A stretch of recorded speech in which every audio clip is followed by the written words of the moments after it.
ચાલો બુક લાવો. ચાલો આપણે હવે 2 મિનિટ બંધ કરી દે પહેલાં. હવે લાવો બુક લાવો. હવે શું હતું, આપણે સદિશ વિશે ભણવાનું છે. શેના વિશે ભણવાનું છે? સદિશ. હવે આ ચેપ્ટર સમતલમાં ગતિ આખું સદિશ ઉપર ડિપેન્ડન્ટ છે. કેમ સાહેબ? આપણે પહેલું ચેપ્ટર શું ભણ્યા? એકમો અને માપન. બીજું ચેપ્ટર શું ભણ્યા? સુરેખ પથ પર ગતિ. સુરેખ પથ એટલે કેટલા પરમાણીમાં ગતિ હોય? એક પરમાણી. કેટલા? એક. તમે એક જ દિશામાં જતા હોય અથવા આવતા હોય તો એને કહેવાય સુરેખ પથ પર ગતિ, એક પરમાણીય ગતિ. પછી આવે સમતલ. સમતલ એટલે જો આ એક દિશા થઈ અને આ બીજી દિશા થઈ, એટલે બે દિશામાં એકારે વહન કરતા હોય તેને કહેવાય સમતલમાં ગતિ. હું ઉદાહરણ દઉં. આ મારો હાથ છે, એ પેલા આમ જાહે આમ જાય, આ એક પરમાણીમાં થઈ.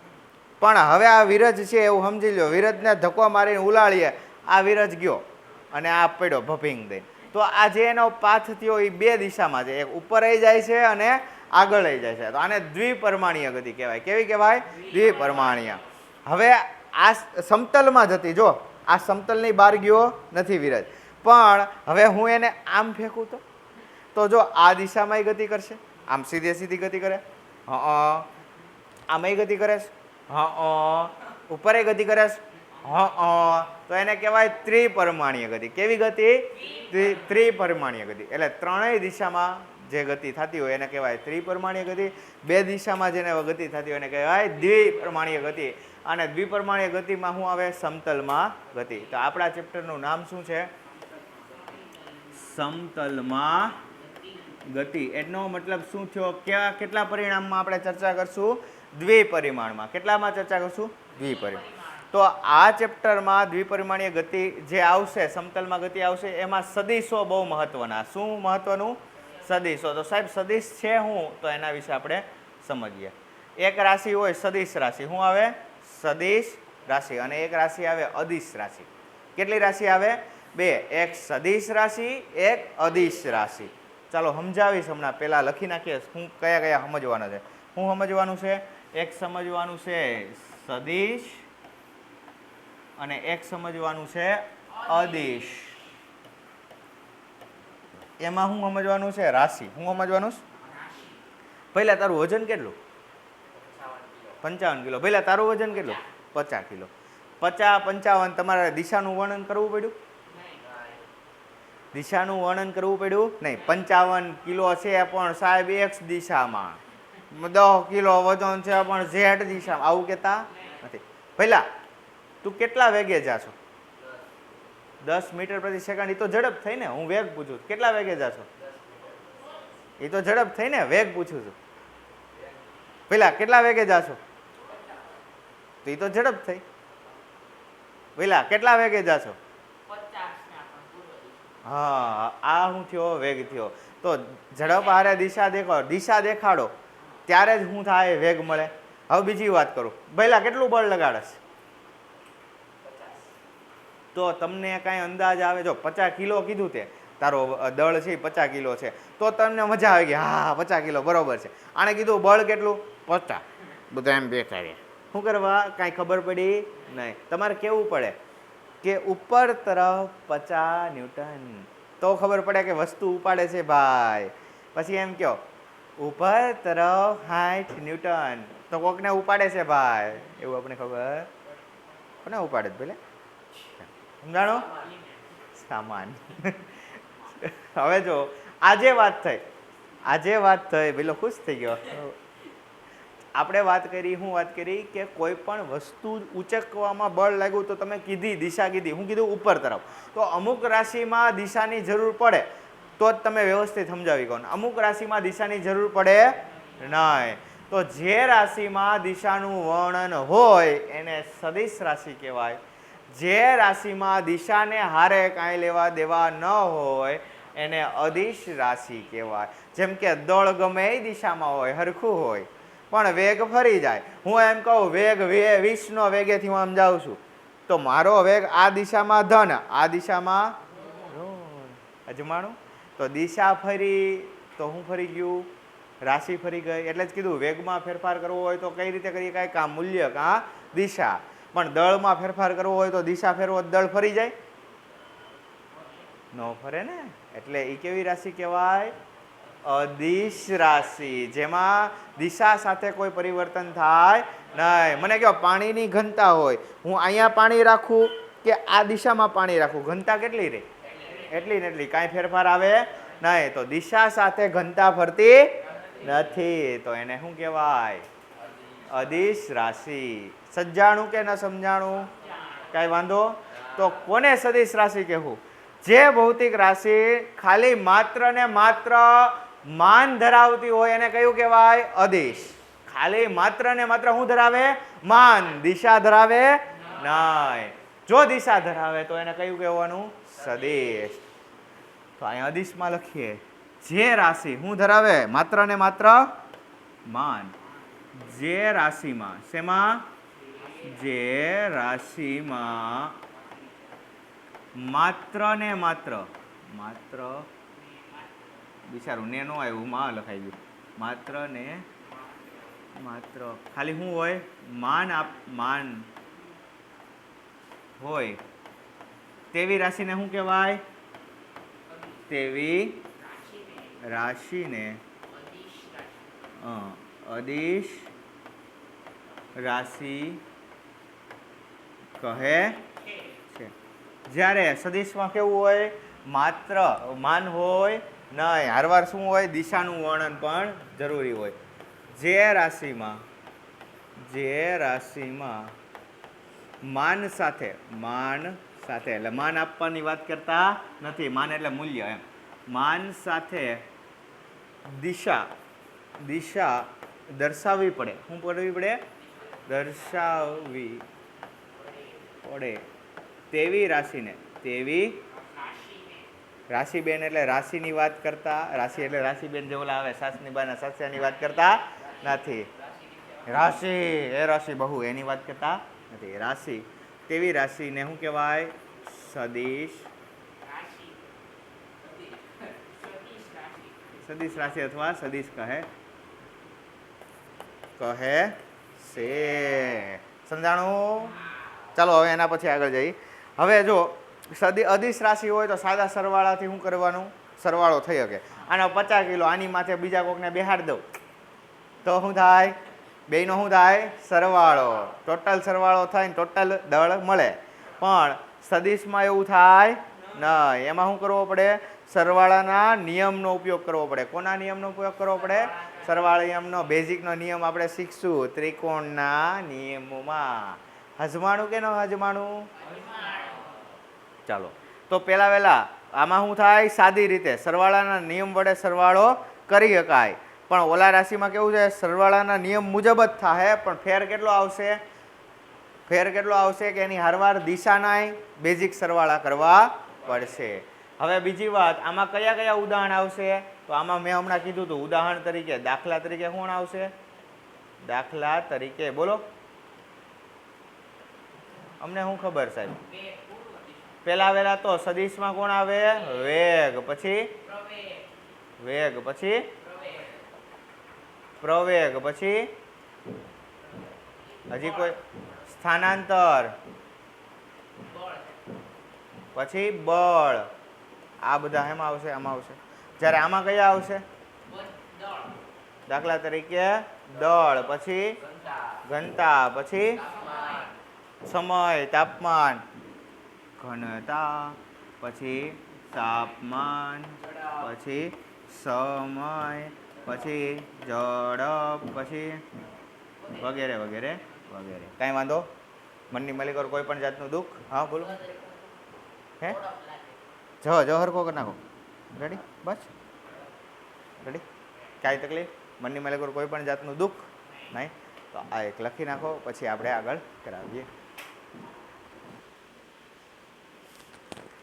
ચાલો હવે આગળ જઈએ. રેડી? હવે આગળ શું વાત કરવાની છે?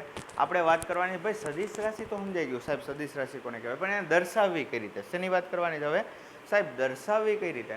તો દર્શાવવા માટેની વાત કરું કે સદિશ રાશિને કેપિટલ અક્ષર વડે દર્શાવે. શેના વડે? કેપિટલ અક્ષર વડે દર્શાવી શકાય. ઘાટા કરી, ઘાટો કેપિટલ કરીને આમ દર્શાવો તો આને સદિશ રાશિ કહી શકાય. અથવા તો બોલ્ડ કરી કેપિટલ કરીને દર્શાવો, અથવા તો માથે એરોની નિશાનીથી. શેનાની નિશાની? એરો. એરોની નિશાની કરો તો એને શું કહેવાય? સદિશ રાશિ. એરો એટલે શું થઈ ગઈ? એક જાતની દિશા. હજમાણું કે હજમાણું નહીં? કંઈ વાંધો? આને દર્શાવવા માટે કે શું છે? એક તો કાં તો કેપિટલ અથવા તો ઘાટા અક્ષરે લખો. કેપિટલ અક્ષરે લખો તોય વાંધો નહીં, પણ ઘાટા. કેવા અક્ષરે? ઘાટા અક્ષરે. અથવા તો માથે કેવી નિશાની કરવાની? એરોની નિશાની કરવાની. આ રીતે દર્શાવાય છે. કાંઈ વાંધો આમાં? એવું નહીં હોય સ્મોલ ન દર્શાવાય, સ્મોલ દર્શાવાય. એમાં કાંઈ કેપિટલ એવું નથી કેપિટલમાં જ દર્શાવવું, પણ મૂળ ખાલી શું હોવું જોઈએ? ઘાટું હોવું જોઈએ, અથવા તો માથે એરોની નિશાની કરેલી હોવી જોઈએ. કાંઈ વાંધો? કાંઈ વાંધો? તકલીફ નથી ને આમાં? કાંઈ વાંધો? ચાલો હવે આગળ જઈએ આનાથી, કે સદિશ રાશિનું મૂલ્ય અને માન કઈ રીતે ગણવું ને શું કરવું ને એના વિશે આપણે ખ્યાલ લેશું. તો પહેલાં સદિશ માટે સ્થાન સદિશ અને સ્થાનાંતર સદિશ સમજીએ. શું સમજીએ? સ્થાન સદિશ અને સ્થાનાંતર સદિશ. સાહેબ સ્થાન સદિશ શું છે અને સ્થાનાંતર સદિશ શું છે એ અમને ખબર નથી, તો એના વિશે થોડો ખ્યાલ આપો. આ નીરજભાઈને વિરજભાઈને અહીંયા ઊભા રાખી દઈએ. આ વિરજભાઈને જ પકડશું આપણે. વિરજ આવ્યો નથી ને એટલે આ વિરજભાઈ આ જગ્યાએ ઊભા છે, બરોબર? તો મારે આનું સ્થાન દર્શાવવું હોય તો મારે શું લેવું પડે? ઉગમ બિંદુ લેવું પડે. ઉગમ બિંદુ વગર સ્થાન દર્શાવી કાંઈ. મારે કેવું હોય કે ભાઈ આ ભાઈ છે જે દર્શીલભાઈ મારાથી કેટલા અંતરે આવેલા છે, મારે કેવું હોય તો પહેલાં મારે મારું સ્થાન દર્શાવવું પડે. તો મારું સ્થાન દર્શાવવા મારે ઉગમ બિંદુ લેવું પડે. હું એમ કહી દઉં હું ઉગમ બિંદુ, તો મારાથી અંતર સીધું કહેવાય. હું એમ કહી દઉં આ ઉગમ બિંદુ, તો પહેલાં એ બિંદુથી મારું અંતર, એ બિંદુથી એનું અંતર, પછી બેની બાદબાકી કરીને અમારું અંતર મળશે. સમજાણું? તો પહેલાં શું લેવું પડે? ઉગમ બિંદુ. તો આપણે ધારો કે ઉગમ બિંદુ અહીંયા લઈ લઈએ. ક્યાં લઈ લઈએ? અહીંયા. તો આ ઉગમ બિંદુ છે, તો એમાંથી બે અક્ષ નીકળશે. કઈ? એક તો એક્સ અને વાય. આ એક્સ અને વાય નીકળે એમાં એક સ્થાન સદિશ આવશે કે જે એનું શું બતાવે? સ્થાન. આને કહેવાય સ્થાન સદિશ. કોઈ બિંદુ દર્શાવતું જે ઉગમ બિંદુથી અંતર હોય એને કહેવાય સ્થાન સદિશ. આ છે સ્થાન સદિશ એ, અથવા તો સ્થાન સદિશ આર. શું છે? સ્થાન સદિશ R1. શું છે? સ્થાન સદિશ R1. હવે આપણે બાજુમાં ત્રિવેદીભાઈને ઊભા રાખીએ. કોને ઊભા રાખીએ? આ ત્રિવેદીભાઈ ઊભા છે. તો ત્રિવેદીભાઈનું સ્થાન દર્શાવવું હોય તો એને આવી રીતે એક એરા વડે દર્શાવવું પડશે. આ શું છે? ત્રિવેદીભાઈનું સ્થાન કેટલું છે? R2. સદિશ R2. સદિશ R1 કોનું સ્થાન બતાવે છે? વિરજભાઈનું. અને સદિશ R2 કોનું સ્થાન બતાવે છે? ત્રિવેદીભાઈનું. આ સમજાણું? તો આને કહેવાય સ્થાન સદિશો. R1 ને R2 ને શું કહેવાય? સ્થાન સદિશો. R1 R2 શું છે? તો કે સ્થાન સદિશ. જે શું બતાવે છે? ત્રિવેદીભાઈ અને કોનું સ્થાન બતાવે છે? સદિશ. જે વિરજ અને ત્રિવેદીભાઈનું સ્થાન બતાવે છે. જે સ્થાન બતાવતું કોઈ એરો હોય એને કહેવાય સ્થાન સદિશ. જે સ્થાનનો કોઈ ઉલ્લેખ કરતો કોઈ સદિશ હોય એને કહેવાય સ્થાન સદિશ. સમજાણું કે ન સમજાણું? હવે બે સ્થાન વચ્ચે કેટલું અંતર રહેલું? શું? ઉગમ બિંદુથી કોઈ સ્થાનનું અંતર એટલે કહેવાય સ્થાન સદિશ. પણ જો બે સ્થાનોનું અંતરનો તફાવત કાઢો તો એને કહેવાય સ્થાનાંતર. આના બે વચ્ચેનું અંતર એને શું કહેવાય? સ્થાનાંતર. ન સમજાણું પેલા? સ્થાન સદિશ નો ટપો પડ્યો એ સમજાઈ ગયું, પણ આ ટપો પડ્યો સ્થાનાંતર ન પડ્યો. તો ચાલો આની અંદર વાત કરીએ. અહીંયાથી વિરજભાઈ હાલીને ત્રિવેદીભાઈ પાસે જાય છે. તો વિરજભાઈએ શું કર્યું? કરીને સ્થાનાંતર કર્યા. શું કર્યું પેલા? સ્થાનાંતર. તો વિરજભાઈએ જે સ્થાનાંતર કર્યું એ કેટલું હોય છે? તો વિરજભાઈએ સ્થાનાંતર અંતિમ સ્થાન માઇનસ પ્રારંભિક સ્થાન આ જ થશે ને, એટલે R2 માઇનસ R1. તો આને જ શું કહેવાય? સ્થાનાંતર. તમને જ ખબર, અંતિમ સ્થાન માઇનસ પ્રારંભિક સ્થાન કરો તો શું મળે? સ્થાનાંતર. તો અહીંયા આપણે સ્થાનાંતર સદિશ R21, આ સ્થાનાંતર સદિશ R21 કદાચ તમારા બુકમાં 1 2 કીધું હોય તો એ ખાલી શું છે? સંજ્ઞા છે. શું દેખાડવા માગે છે એ? તમારા બુકમાં એવું કંઈ કીધું છે? R12 કે એવું કંઈ નથી કીધું ને? R ડેશ વાળા સંજ્ઞા વાપરી છે. R21 બરાબર શું થાય? તો કે R2 માઇનસ R1 આપણે લખી શકીએ. આ શું બતાવે છે? R12 એ સ્થાનાંતર સદિશ. આ શું છે? આ સદિશ છે એ શું છે? સ્થાનાંતર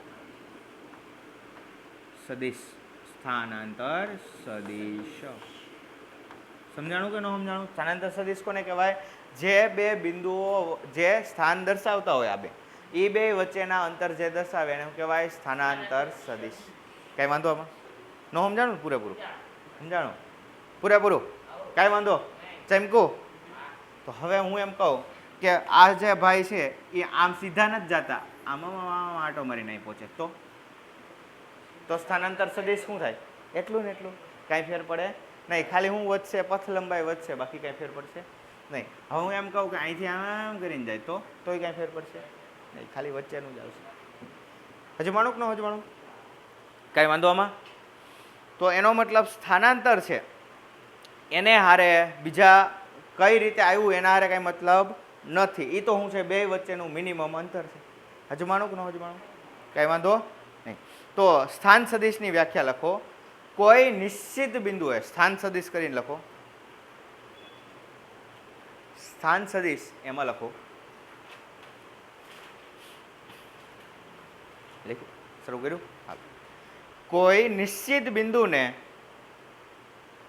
અનુલક્ષીને, કોઈ નિશ્ચિત બિંદુને અનુલક્ષીને અન્ય બિંદુ કે કણનું, અન્ય બિંદુ કે કણનું સ્થાન દર્શાવતા સદિશને, અન્ય બિંદુ કે કણનું સ્થાન દર્શાવતા સદિશને તે બિંદુનો સ્થાન સદિશ કહે છે. તે બિંદુનો સ્થાન સદિશ કહે છે.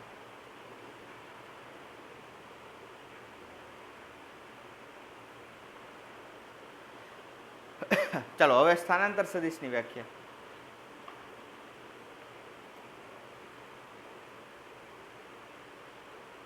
કણના પ્રારંભિક સ્થાન, કણના પ્રારંભિક સ્થાન અને અંતિમ સ્થાન, કણના પ્રારંભિક સ્થાન અને અંતિમ સ્થાન ને જોડતા સદિશને, ને જોડતા સદિશને કર્ણનો સ્થાનાંતર સદિશ કહે છે. કર્ણનો સ્થાનાંતર સદિશ કહે છે.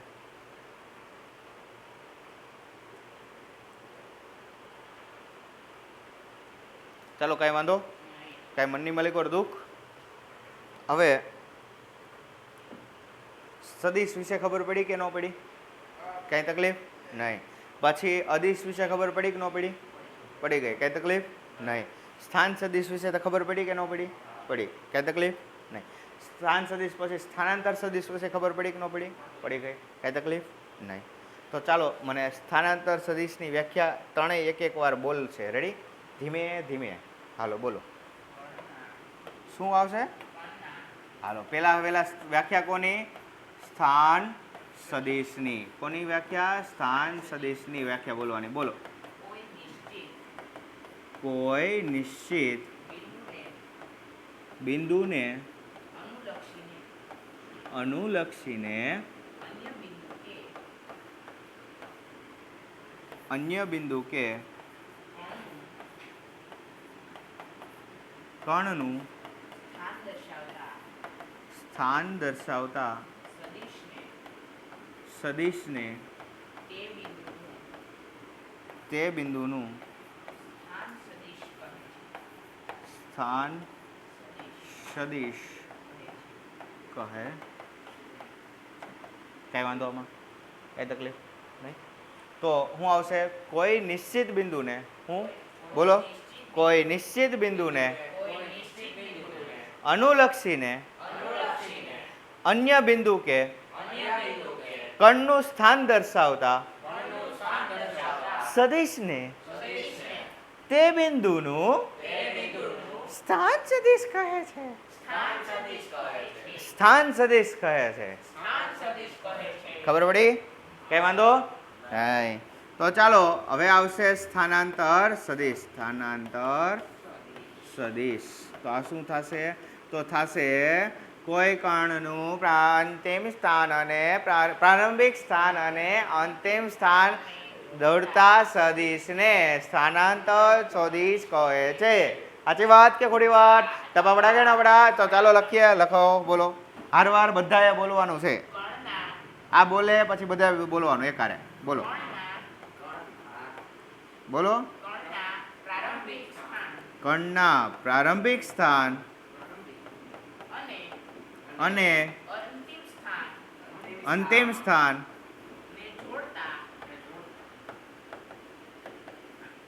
ને જોડતા સદિશને કણનો સ્થાનાંતર સદિશ કહે છે. ચાલો કઈ વાંધો આમાં? હાલો.